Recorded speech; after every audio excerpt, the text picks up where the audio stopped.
first thing I do when I realise that something's gone wrong is I cuss myself silently for bad planning. And then I'm like, you know, I can't really put like a single line, but you know, I've got my ascenders here. So I guess I can do something with this. Then I think what I'm going to do is I'm just going to take a couple of attachment points with me, just to give myself a bit of couple of options as to how I'm going to sort this. Carabiners. Let's see what gives. You're right with me, Mark.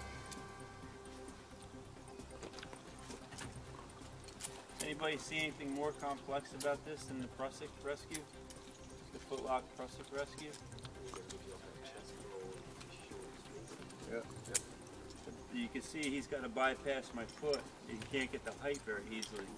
So he's got to think about how he's going to get past all this gear. So he's going to do a bypass system.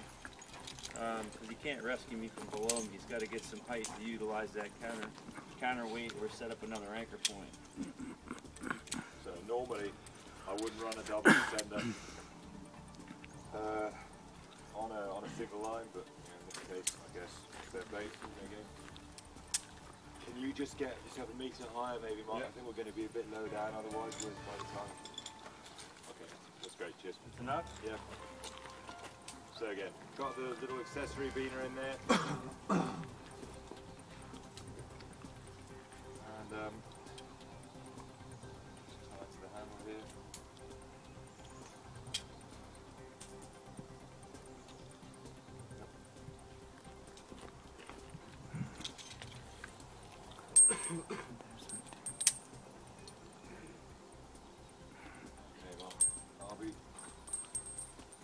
Again, I'm going to push this thimble up high so that I have the possibility of shortening everything up a bit if I want to.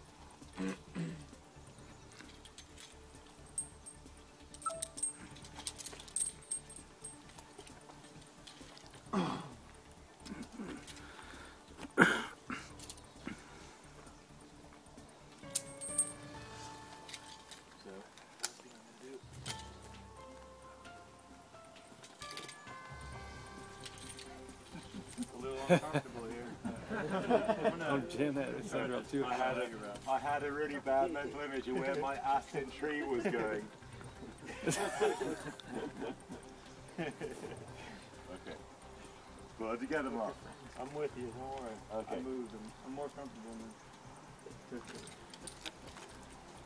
I think Mark's going to know you had onions for lunch before your wife. That's funny. Poor Mark. Yeah, I'm good. Besides, I'm hurt. I just want to get down. I'm mad. Which I did. Now, what I need now is something to move a bit higher up. So actually, I think what I'm going to do is place a sort of intermediate anchor point, which is just that ring loop I used before, just above the crawl.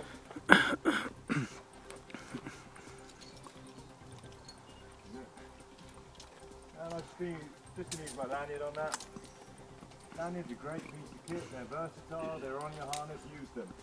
Because, you know, shorten that up.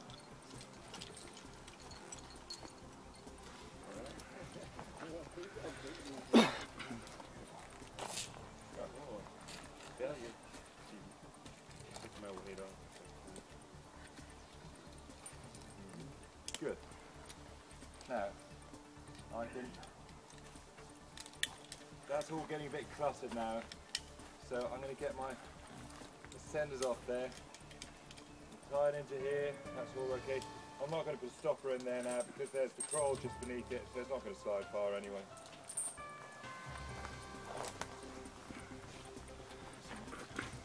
Remove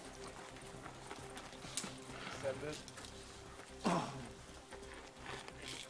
And again, you know, if we'd not been monkeys about it, then we could just I could have just lowered Mark from the base. But I guess that'll teach us not to plan properly, eh, Mark?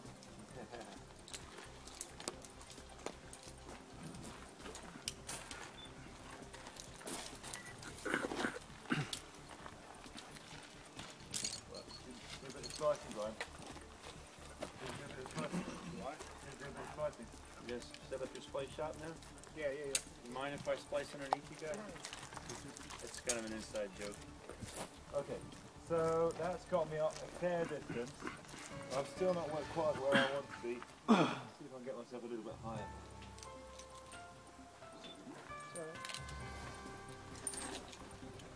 Now, for various reasons, I tend to try and really get myself as high as possible. Ideally, I'd like to get my anchor point up there, okay? Because it just gives you the most leeway in terms of manoeuvring the casualty. So again, I'm going to use this pulley here.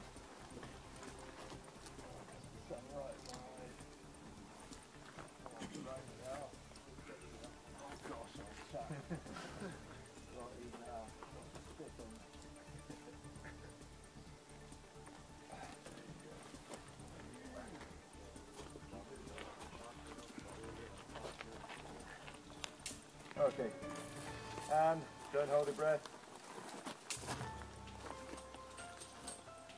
And that's really not the interesting part here. The interesting part is We did this on a stage before at an expo or ISA event years ago. It was weird being on stage and doing it. a little bit for a living.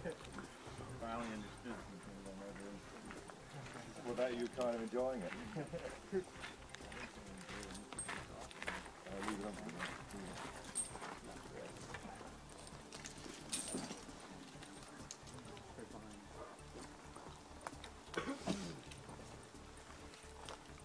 Okay. So as I was saying, really that gives you a bit of manoeuvring space. Now, that's all a little bit. Again, before I carry on, I'm kind of back into that yellow again, or red and yellow. I'm trying to sort everything out a bit, just sort through what's going on here. I'm going to establish, I'm just going to declutter. Load bearing connection. Again, there's just variations on a theme, and it's just using tools. Basically, I'm taking tools with me to give me options, fine options.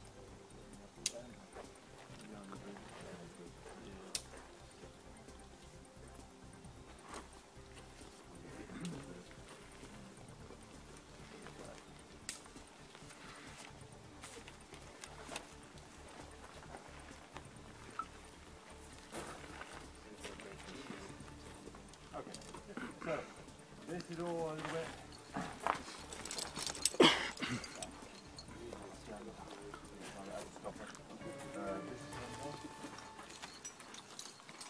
And you can see it just takes time working through this stuff. It's not because I'm hanging around. Now the next thing I want to do is I want to get Mark out of that crawl. Okay, so hand on the bridge. That's undone that. So, yeah. I've got my load bearing connection. Cinch that up a bit. I'm going to get in my figure 8. Anybody who's been holding their breaths, they can release it now because you see where this is going.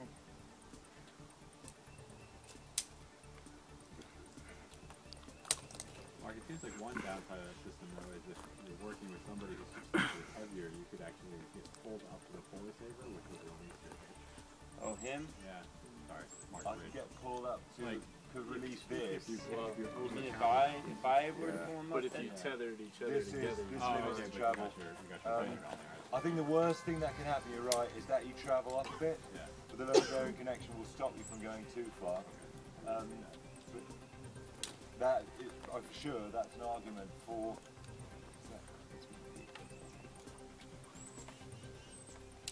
Stopper in there.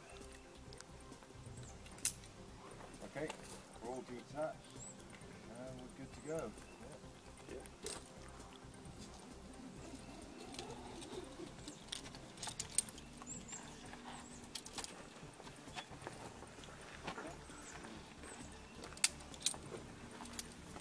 And that's why, I don't know if you can see it now, it's a little bit more of a complex rescue. Because there is the bypass element and there's more attachment points that are loaded usually.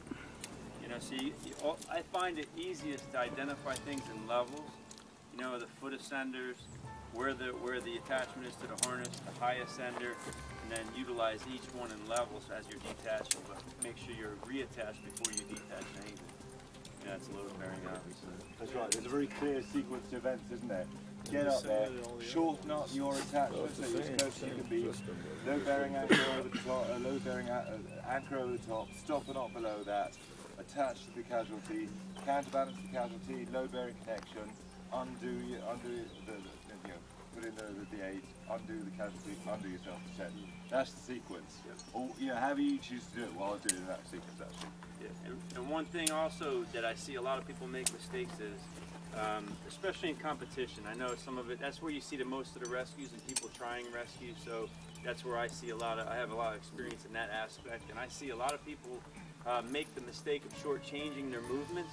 If you watch what Mark did, he made sure he was higher than me by a substantial amount to get more freedom to move, because you don't want to get in a position where you lock yourself in here and then try to fight through something when all you had to do is go 2 feet higher, and it was so much easier. So I mean, I identify those types of things that are going to cause problems and take an extra second. It's going to save you a lot of hassle along the way, maybe even prevent a problem, to get that extra couple feet, even though you're pressed for time. I think